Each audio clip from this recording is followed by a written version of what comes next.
নমস্কার, আমার চ্যানেলে সকলকে স্বাগত। আমরা নবমীর দিন সল্টলেকের বিজে ব্লকের আদিযোগী প্যান্ডেলও দেখতে গেছিলাম। তো খুব সুন্দর করেছে, ওখানে লাইটিং প্যান্ডেল খুব ভালো হয়েছে। এখানেও মহাদেবের মূর্তির ওপরে যে আমরা বেলঘরিয়াতে যে মহাকাল যেটা দেখেছিলাম একটা শো, এখানেও সেই শোটা হচ্ছিল।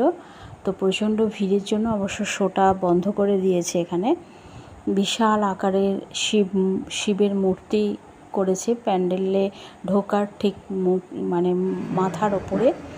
তো এখানে ঢুকতে প্রচণ্ড কষ্ট হয়েছে, প্রচুর হাঁটতে হয়েছে, অনেকটা ঘুরে ঘুরে তারপরে প্যান্ডেলে পৌঁছেছি।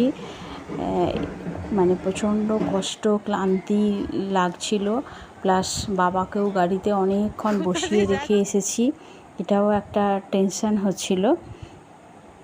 তো এখানে প্রচণ্ড ভিড়। তারপর আমরা প্যান্ডেলে অবশেষে মণ্ডপের মধ্যে ঢুকলাম এবং মায়ের খুব সুন্দর সৌম্য মূর্তি, খুব সুন্দর সময়ে আমরা পৌঁছেছি। আরতি হচ্ছে এখন, ধুনোর গন্ধে চারিদিক মহমহ করছে। ভিড়ের মধ্যেই কিছু ছবি তুললাম। ভেতরের ডেকোরেশন খুব সুন্দর হয়েছে, ভীষণ ভালো হয়েছে। এবং ওখানে মন্দিরে প্যান্ডেলের মধ্যে পুরোহিত মশাই নেচে নেচে আরতি করছেন, খুব ভালো লাগছে।